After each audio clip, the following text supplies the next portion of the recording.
नमो भगवते वासुदेवाय नमः। आपके अपने YouTube चैनल जय मां कंजक में आपका बहुत बहुत स्वागत है। भगवान लक्ष्मी नारायण की कृपा आप और आपके परिवार पर सदा सर्वदा बनी रहे। श्रीमद् भागवत पुराण की कथाओं को आगे बढ़ाते हुए आज की कथा का आरंभ हम नारद युधिष्ठिर संवाद और जय विजय की कथा अध्याय से करेंगे। उम्मीद करती हूँ कथा का पूरा फल लेने के लिए आप कथा को शुरू से लेकर अंत तक जरूर श्रवण करेंगे। ओम नमो भगवते वासुदेवाय नमः। राजा परीक्षित ने पूछा, भगवान तो स्वभाव से ही भेदभाव से रहित हैं, सम हैं, समस्त प्राणियों के प्रिय और सुहृद हैं। फिर उन्होंने जैसे कोई साधारण मनुष्य भेदभाव से अपने मित्र का पक्ष ले और शत्रु का अरिष्ट करे, उसी प्रकार इंद्र के लिए दैत्यों का वध क्यों किया। वे स्वयं परिपूर्ण कल्याण स्वरूप हैं, इसलिए उन्हें देवताओं से कुछ लेना देना नहीं था तथा निर्गुण होने के कारण दैत्यों से कुछ वैर विरोध और उद्वेग भी नहीं था। भगवत प्रेम के सौभाग्य संपन्न महात्मन हमारे चित्त में भगवान के समतव आदि गुणों के संबंध में बड़ा भारी संदेह हो रहा है, आप कृपा करके उसे मिटाइए। श्री सुखदेव जी कहते हैं, महाराज, भगवान के अद्भुत चरित्र के संबंध में तुमने बड़ा सुंदर प्रश्न किया, क्योंकि ऐसे प्रसंग प्रहलाद आदि भक्तों की महिमा से परिपूर्ण होते हैं, जिसके श्रवण से भगवान की भक्ति बढ़ती है। इस परम पुण्यमय प्रसंग को नारद आदि महात्मागण बड़े प्रेम से गाते रहते हैं। अब मैं अपने पिता श्री कृष्ण देवपायन मुनि को नमस्कार करके भगवान की लीला कथा का वर्णन करता हूँ। वास्तव में भगवान निर्गुण, अजन्मा, अव्यक्त और प्रकृति से परे हैं। ऐसे होने पर भी अपनी माया के गुणों को स्वीकार करके वे बाध्य बाधक भाव को अर्थात मरने और मारने वाले दोनों के परस्पर विरोधी रूपों को ग्रहण करते हैं। सत्व गुण, रजोगुण और तमोगुण ये प्रकृति के गुण हैं, परमात्मा के नहीं। परीक्षित, इन तीनों गुणों की भी एक साथ ही घटती बढ़ती नहीं होती। भगवान समय समय के अनुसार गुणों को स्वीकार करते हैं। सत्व गुण की वृद्धि के समय देवता और ऋषियों का, रजोगुण की वृद्धि के समय दैत्यों और तमोगुण की वृद्धि के समय वे यक्ष एवं राक्षसों को अपनाते और उनका अभ्युदय करते हैं। जैसे व्यापक अग्निकाष्ठ आदि भिन्न भिन्न आश्रयों में रहने पर भी उनसे अलग नहीं जान पड़ती, परंतु मंथन करते पर वे प्रकट हो जाती है। वैसे ही परमात्मा सभी शरीरों में रहते हैं, अलग नहीं जान पड़ते, परंतु विचारशील पुरुष हृदय मंथन करके उनके अतिरिक्त सभी वस्तुओं का बोध करके अंततः अपने हृदय में ही अंतरात्मे रूप से उन्हें प्राप्त कर लेते हैं। जब परमेश्वर अपने लिए शरीरों का निर्माण करना चाहते हैं तो अपनी माया से रजोगुण की अलग सृष्टि करते हैं। जब वे विचित्र योनियों में रमण करना चाहते हैं तब सत्व गुण की सृष्टि करते हैं, और जब वे शयन करना चाहते हैं तब तमोगुणों को बढ़ा देते हैं। परीक्षित, भगवान सत्य संकल्प है। वे ही जगत की उत्पत्ति के निमित्त भूत, प्रकृति और पुरुष के सहकारी एवं आश्रय काल की सृष्टि करते हैं। इसलिए वे काल की अधीन नहीं, काल ही उनके अधीन है।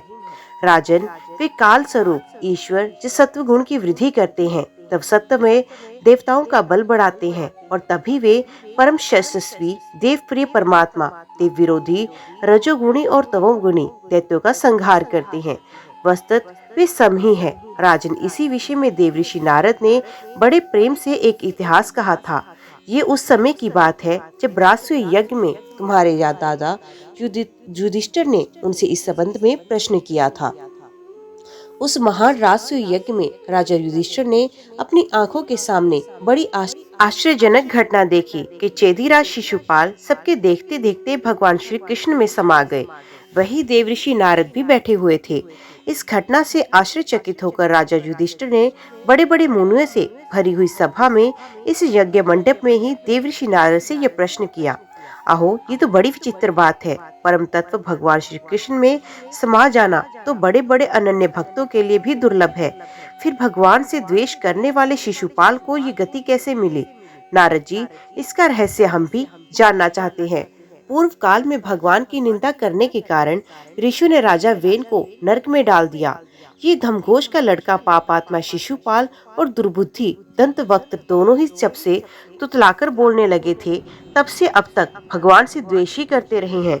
अविनाशी पर ब्रह्म भगवान श्री कृष्ण को ये पानी पी पी कर गाली देते हैं, परंतु इनके फलस्वरूप ना तो इनकी जीभ में कोढ़ ही हुआ और न इन्हें घोर अंधकार में नरक की ही प्राप्ति हुई।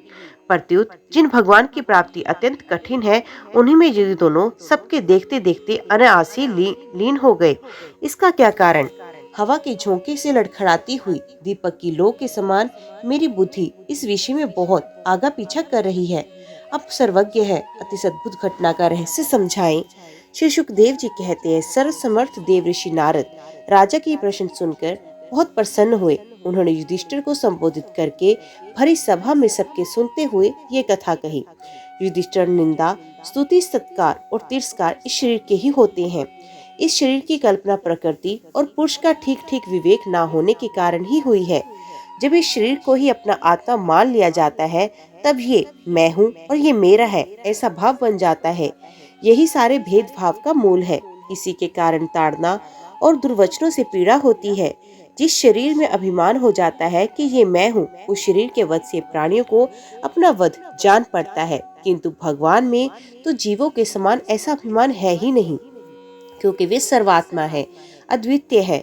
वे जो दूसरों को दंड देते हैं, वे भी उनके कल्याण के लिए ही है, क्रोधवश अथवा द्वेषवश नहीं। तब भगवान के संबंध में हिंसा की कल्पना तो की हो कैसे जा सकती है? इसलिए चाहे सुदृढ़ वैर भाव से या वैरहीन भक्ति भाव से, भय से, स्नेह से अथवा कामना से, कैसे भी हो, भगवान में अपना मन पूर्ण रूप से लगा देना चाहिए। भगवान की दृष्टि से इन भावों में कोई भेद नहीं है। युधिष्ठिर, मेरा तो ऐसा दृढ़ निश्चय है कि मनुष्य वैर भाव से भगवान में जितना तन्मय हो जाता है, उतना भक्ति योग से नहीं होता। भृंगु कीड़े के लाकर भीत पर अपने छिद्र से बंद कर देता है और वे भय तथा उद्वेग से भृंगी का चिंतन करते करते उसके जैसा ही हो जाता है। यही बात भगवान श्री कृष्ण के संबंध में भी है। लीला के द्वारा मनुष्य मालूम पड़ते हुए भी शक्तिमान भगवान ही तो है। इनसे वैर करने वाले भी इनका चिंतन करते करते पाप रहित होकर इन्हीं को प्राप्त हो जाते हैं। एक नहीं अनेकों मनुष्य काम से, द्वेष से, भय से और स्नेह से अपने मन को भगवान में लगाकर एवं अपन सारे पाप धोकर उसी प्रकार भगवान को प्राप्त हुए हैं, जैसे भक्त भक्ति से। महाराज गोपियों ने भगवान से मिलने के तीव्र काम अर्थात प्रेम से, कंस ने भय से, शिशुपाल, दंतवक्त्र आदि राजाओं ने द्वेष से, यदुवंशियों के परिवार के संबंध से, तुम लोगों ने स्नेह से और हम लोगों ने भक्ति से अपने मन को भगवान में लगाया। भक्तों के अतिरिक्त जो 5 प्रकार के भगवान का चिंतन करने वाले हैं, उनमें जो राजा वेन की तो किसी में ही गणना नहीं होती। सारांश ये है कि चाहे जैसे हो, अपना मन भगवान श्री कृष्ण में तन्मय कर देना चाहिए। महाराज, फिर तुम्हारे जैसे मौसेरे भाई शिशुपाल और दंतवक्त्र दोनों ही विष्णु भगवान के मुख्य पार्षद थे।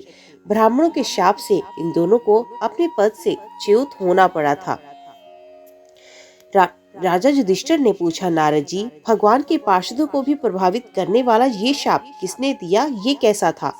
भगवान के नन्हे प्रेमी फिर जन्म मृत्यु में संसार में आए, ये बात तो कुछ अविश्वसनीय सी मालूम पड़ती है।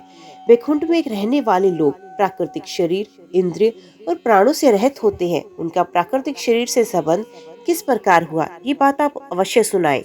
नारद जी ने कहा, एक दिन ब्रह्मा के मानस पुत्र सनकादि ऋषि तीनों लोक में स्वच्छंद विचरण करते हुए वैकुंठ में जा पहुँचे। यूँ तो वे सबसे प्राचीन हैं, परंतु जान पड़ते हैं ऐसे मानो 5-6 वर्ष के बच्चे हों।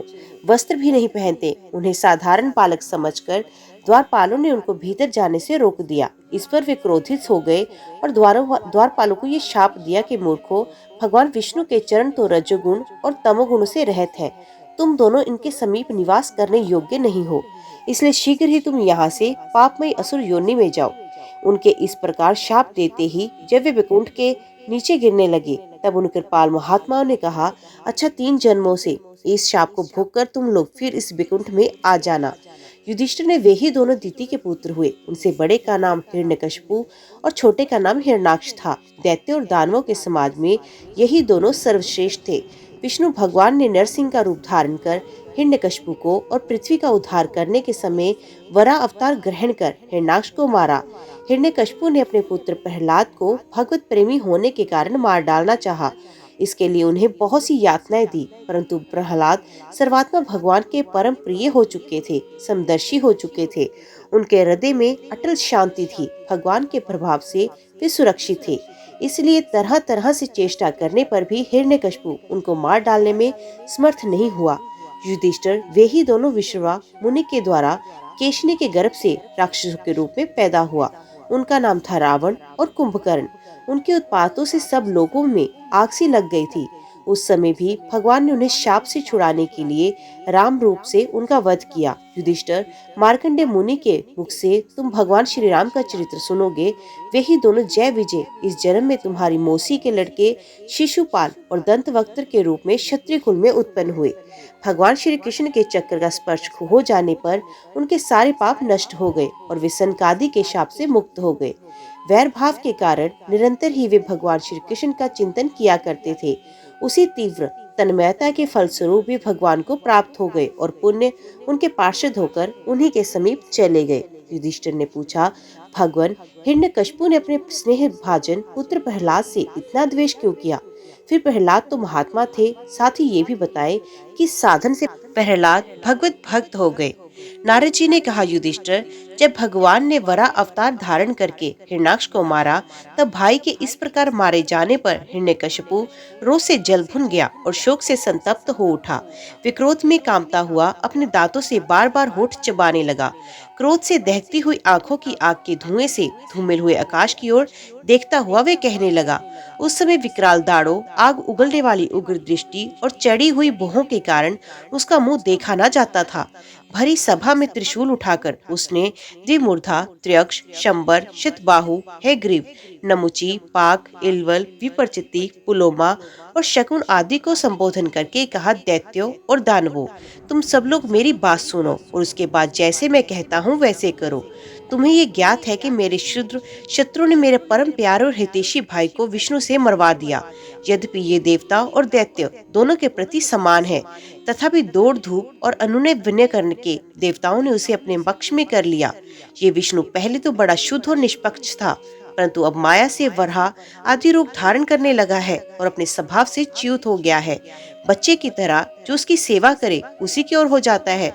उसका चित्त स्थिर नहीं है। अब मैं अपने इस शूल से उसका गला काट डालूंगा और उसके खून की धारा से अपने रुधिर प्रेमी भाई का तर्पण करूंगा।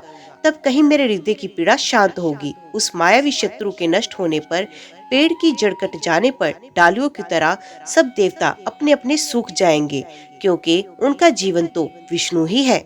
इसलिए तुम लोग इसी समय पृथ्वी पर जाओ। आजकल वहाँ ब्राह्मण और शत्रु की बहुत बढ़ती हो गई है। वहाँ जो लोग तपस्या, यज्ञ, स्वाध्याय व्रत और दान आदि शुभ कर्म कर रहे हो, उन सबको मार डालो। विष्णु की जड़ है द्विजातियों का धर्म कर्म, क्योंकि यज्ञ और धर्म ही उसके स्वरूप है। देवता, ऋषि, पितर, समस्त प्राणी और धर्म का वही परम आश्रय है। जहाँ तहाँ ब्राह्मण, गाय, वेद, वर्ण आश्रम और धर्म कर्म हो, उन देशों में तुम लोग जाओ, उन्हें जला दो, उजाड़ दो। दैत्य तो स्वभाव से ही लोगों को सताकर सुखी होते हैं। दैत्यराज हिरण्यकशिपु की आज्ञा उन्होंने बड़े आदर से सर झुकाकर स्वीकार की और उसी के अनुसार जनता का नाश करने लगे। उन्होंने नगर, गांव, गौ के रहने के स्थान, बगीचे, खेत, टहलने के स्थान, ऋषियों के आश्रम, रतन आदि की खाने, किसानों की बस्तियां, तराई के गांव, हीरों की बस्तियां और व्यापार के केंद्र, बड़े बड़े नगर जला डाले। कुछ दैत्यों ने खोदने के शस्त्रों से बड़े बड़े पुल, परकोटे और नगर के फाटकों को तोड़ फोड़ डाला, तथा दूसरों ने कुल्हाड़ियों से फले फूले हरे भरे पेड़ काट डाले। कुछ दैत्यों ने जलती हुई लकड़ियों से लोगों के घर जला दिए। इस प्रकार दैत्यों ने निरीह प्रजा का बड़ा उत्पीड़न किया। उस समय देवता लोग स्वर्ग छोड़कर छिपे रूप से पृथ्वी में विचरण करते थे। युधिष्ठिर, भाई की मृत्यु से हिरण्यकशिपु को बड़ा दुख हुआ। जब उसने उसकी अंत्येष्टि क्रिया से छुट्टी पाली, तब शकुनी, शंबर, धृष्ट, भूत संतापन, व्रत, कालनाग, महानाग, हृष्मश्रु और उत्कच अपने इन भतीजों को सांत्वना दी। उनकी माता रुषा भानु को और अपनी माता दिति को देश काल के अनुसार मधुरवाणी से समझाते हुए कहा, मेरी प्यारी माँ, बहू और पुत्रों, तुम्हें वीर हिरण्याक्ष के लिए किसी प्रकार का शोक नहीं करना चाहिए। वीर पुरुष तो ऐसा चाहते ही है कि लड़ाई के मैदान में अपने शत्रु के सामने उसके दांत खट्टे करके प्राण त्याग दे। वीरों के लिए ऐसे ही मृत्यु श्लाघनीय होती है। देवी जैसे प्याऊ पर बहुत से लोग इकट्ठे होते हैं, परंतु उनका मिलना जुलना थोड़ी देर के लिए होता है। वैसे अपने कर्मों के फेर से देववश जीव भी मिलते और बिछुड़ते हैं। वास्तव में आत्मा नित्य अविनाशी शुद्ध सर्वज्ञ और देह इंद्रिय आदि से पृथक है। वे अपनी अविद्या से ही देह आदि की सृष्टि करके भोगों के साधन सूक्ष्म शरीर को स्वीकार करता है। जैसे हिलते हुए पानी के साथ उसमें प्रतिबंधित होने वाले वृक्ष भी हिलते से नजर आते हैं और घुमाई जाती हुई आंखों के साथ सारी पृथ्वी ही घूमती दिखाई देती है। कल्याणी वैसे ही विषयों के कारण मन भटकने लगता है और वास्तव में निर्विकार होने पर भी उसी के समान आत्मा भी भटकता हुआ सा जान पड़ता है। उसका स्थूल और सूक्ष्म शरीरों से कोई संबंध नहीं, फिर भी वे संबंधी सा जान पड़ता है। सब प्रकार से शरीर रहित आत्मा को शरीर समझ लेना यही तो ज्ञान है। इसी से प्रिय अथवा अप्रिय वस्तुओं का मिलना और बिछोड़ना होता है। इसी से कर्मों के साथ संबंध हो जाने के कारण संसार में भटकना पड़ता है। जन्म मृत्यु, अनेकों प्रकार के शोक, अविवेक, चिंता और विवेक की विस्मृति, सबका कारण ये अज्ञान ही है। इस विषय में महात्मा लोग एक प्राचीन इतिहास कहा करते हैं। वे इतिहास मरे हुए मनुष्य के संबंधियों के साथ यमराज की बातचीत है। तुम लोग ध्यान से उसे सुनो। उशीनर देश में एक बड़ा यशस्वी राजा था। उसका नाम था सुयज्ञ। लड़ाई में शत्रु ने उसे मार डाला। उस समय उसके भाई बंधु उसे घेर कर बैठ गए। उसका जड़ायु कवच छिन्न भिन्न हो गया। गहने और मालाएं तहस नहस हो गई। बाणों की मार से कलेजा फट गया और शरीर खून से लथपथ था। बाल बिखर गए थे, आंखें धस गई थी। क्रोध के मारे दांतों से उसके होठ दबे हुए थे। कमल के समान मुख धूल से ढक गया था। युद्ध में उसके शस्त्र और बाहें कट गई। रानियों को देववश अपने पति देव उशीनर नरेश की ये दशा देखकर बड़ा दुख हुआ। विहाय नाथ, हम अभागिनी तो बेमौत मारेगी, यो कहकर बार बार जोर से छाती पीटती हुई अपने स्वामी के चरणों के पास गिर पड़ी। जोर जोर से इतना रोने लगी कि उनके कुक्ष कुमकुम से मिलकर बहते हुए लाल लाल आंसू से प्रियतम के पाद पद्म पखार दिए। उनके केश और गहने इधर उधर बिखर गए। वे करुण क्रंदन के साथ विलाप कर रही थी, जिसे सुनकर मनुष्यों के हृदय में शोक का संचार हो जाता था। हाय विधाता, बड़ा क्रूर है स्वामी, उसी ने आज आपको हमारी आंखों से ओझल कर दिया। पहले तो आप समस्त देशवासियों के जीवन दाता थे, आज उसी ने आपको ऐसा बना दिया कि आप हमारा शोक बढ़ा रहे हैं। पतिदेव, आप हमसे बड़ा प्रेम करते थे, हमारी थोड़ी सी सेवा को भी बड़ी करके मानते थे। हाय, अब आपके बिना हम कैसे रह सकेंगी? हम आपके चरणों की चेरी हैं। वीरवर, आप जहाँ जा रहे हैं वहीं चलने की हमें भी आज्ञा दे। वे अपने पति की लाश पकड़कर इसी प्रकार विलाप करती रही। उस मुर्दे को वहां से दाह के लिए जाने देने की उनकी इच्छा नहीं होती थी।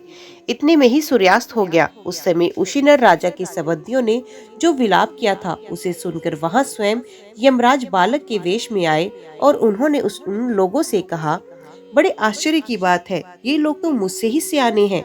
बराबर लोगों को मरना जीना देखते हैं, फिर भी इतने मूढ़ हो रहे हैं। अरे, ये मनुष्य जहाँ से आया था वहीं चला गया।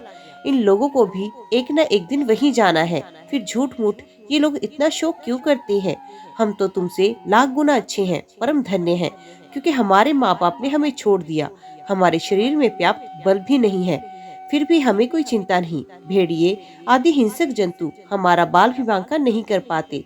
जिसने गर्भ में रक्षा की वही इस जीवन में भी हमारी रक्षा करता है। देवियों, जो अविनाशी ईश्वर अपनी मौज से इस जगत को बनाता है, रखता है और बिगाड़ देता है, उस प्रभु का ये खिलौना मात्र है। वे इस चराचर जगत को दंड या पुरस्कार देने में समर्थ है। भाग्य अनुकूल हो तो रास्ते में गिरी हुई वस्तु भी ज्यों की त्यों पड़ी रहती है, परंतु भाग्य के प्रतिकूल होने पर घर के भीतर तिजोरी में रखी हुई वस्तु भी खो जाती है। जीव बिना किसी सहारे के देव की दया दृष्टि से जंगल में भी बहुत दिनों तक जीवित रहता है, परंतु देव के विपरीत होने पर वे सुरक्षित रहने पर भी मर जाता है। रानियों, सभी प्राणियों की मृत्यु अपने पूर्व जन्म के कर्म वासना के अनुसार समय पर होती है और उसी के अनुसार उनका जन्म भी होता है, परंतु आत्मा शरीर से अत्यंत भिन्न है, इसलिए वे उसमें रहने पर भी उसके जन्म मृत्यु आदि धर्मों से अछूता ही रहता है।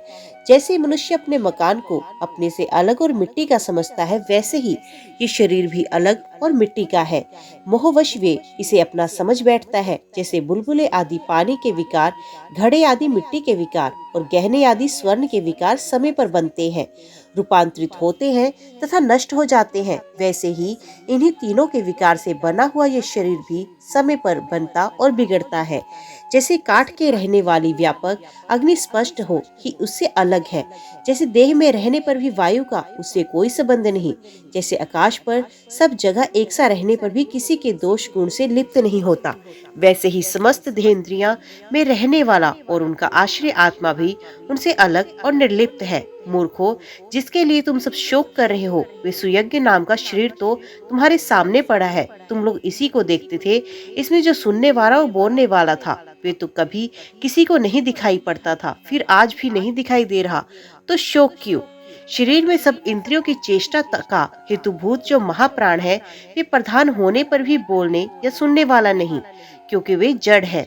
देह और इंद्रियों के द्वारा सब पदार्थों का दृष्टा जो आत्मा है, वे शरीर और प्राण दोनों से पृथक है। यद्यपि वे परछिन्न नहीं है, व्यापक है, फिर भी पंचभूत इंद्रियां और मन से युक्त नीचे ऊंचे शरीरों को ग्रहण करता है और अपने विवेक बल से मुक्त हो जाता है।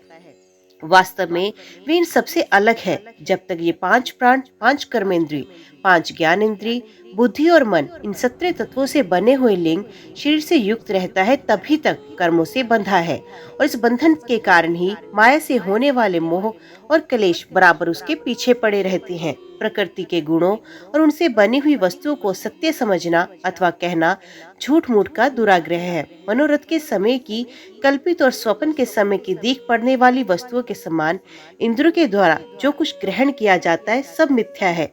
इसलिए शरीर और आत्मा का तत्व जानने वाले पुरुष ना तो अनित्य शरीर के लिए शोक करते हैं और न नित्य आत्मा के लिए ही, परंतु ज्ञान की दृढ़ता न होने के कारण जो लोग शोक करते रहते हैं, उनका स्वभाव बदलना बहुत कठिन है। किसी जंगल में एक बहेलिया रहता था। वे बहेलिया क्या था? विधाता ने मानो उसे पक्षियों के काल रूप में ही रच रखा था। जहाँ कहीं भी वे जाल फैला देता और ललचाकर चिड़े को फंसा लेता। एक दिन उसने कुलिंग पक्षी के एक जोड़े का चारा चुगते देखा। उनमें से एक बहेलिये ने मादा पक्षी को तो शीघ्र ही फंसा लिया। कालवश वे जाल के फंदों में फंस गए। नर पक्षी की अपनी मादा की विपत्ति को देखकर बड़ा दुख हुआ। वे बेचारा उसे छुड़ा तो सकता न था। स्नेह से उस बेचारी के लिए विलाप करने लगा। उसने कहा, यूं तो विधाता सब कुछ कर सकता है, परंतु ये बड़ा निर्दयी। ये मेरी सहचरी एक तो स्त्री है, दूसरे मुझ अभागे के लिए शोक करती हुई बड़ी दीनता से छटपटा रही है। इसे लेकर वे करेगा क्या? उसकी मोच हो तो मुझे ले जाए। इसके बिना मैं अपना ये अधूरा विधुर जीवन जो दीनता और दुख से भरा हुआ लेकर क्या करूँगा? अभी मेरे अभागे बच्चों के पर भी नहीं जमे हैं। स्त्री के मर जाने पर उन मातृहीन बच्चों को मैं कैसे पालूंगा? ओह, घोंसलों में वे अपनी माँ की बाट देख रहे होंगे। इस तरह वे पक्षी बहुत सा विलाप करने लगा। आंसुओं के मारे उसका गला रूंध गया था। तब तक काल की प्रेरणा से पास ही छिपे हुए उसी बहेलिये ने ऐसा बाण मारा कि वे भी वहीं पर लौट गया। मूर्ख रानियों, तुम्हारी भी यही दशा होने वाली है। तुम्हें अपनी मृत्यु तो दिखती नहीं और इसके लिए रो पीट रही हो। यदि तुम लोग 100 वर्ष तक इसी तरह शोकवश छाती पीटती रहो, तो भी अब तुम इसे नहीं पा सकोगी। हिरण्यकशिपु ने कहा। उस छोटे से बालक की ऐसी ज्ञानपूर्ण बातें सुनकर सबके सब दंग रह गए। उसी नर नरेश के भाई बंधु और स्त्री ने ये बात समझ ली कि समस्त संसार और इसके सुख दुख अनित्य एवं मिथ्या है। यमराज ये उपाख्यान सुनाकर वहीं अंतर ध्यान हो गए। भाई बंधुओं ने भी सुयज्ञ की अंत्येष्टि क्रिया की। इसलिए तुम लोग भी अपने लिए या किसी दूसरे के लिए शोक मत करो। इस संसार में कौन अपना कौन अपने से भिन्न है? क्या अपना है क्या पराया? प्राणियों को अज्ञान के कारण ही ये अपने पराये का दुराग्रह हो रहा है। इस भेद बुद्धि का और कोई कारण नहीं है। नारद जी ने कहा, युधिष्ठिर, अपने पुत्र वधु के साथ दीति ने हिरण्यकशिपु की ये बात सुनकर उसी क्षण पुत्र शोक का त्याग कर दिया और अपना चित्त परम तत्व रूप परमात्मा में लगा दिया। ओम नमो भगवते वासुदेवाय नमः। आज की वीडियो में इतना ही। उम्मीद करती हूँ वीडियो आपको पसंद आई होगी। वीडियो पसंद आई हो तो वीडियो को लाइक और चैनल को सब्सक्राइब जरूर कीजिएगा। जय श्री हरि लिखकर कमेंट बॉक्स में अपनी हाजिरी और अपने सुझाव देना ना भूलिएगा। तो मिलते हैं अगले अध्याय के साथ, तब तक के लिए देखते व सुनते रहिए। जय मां कंजक, जय माता दी।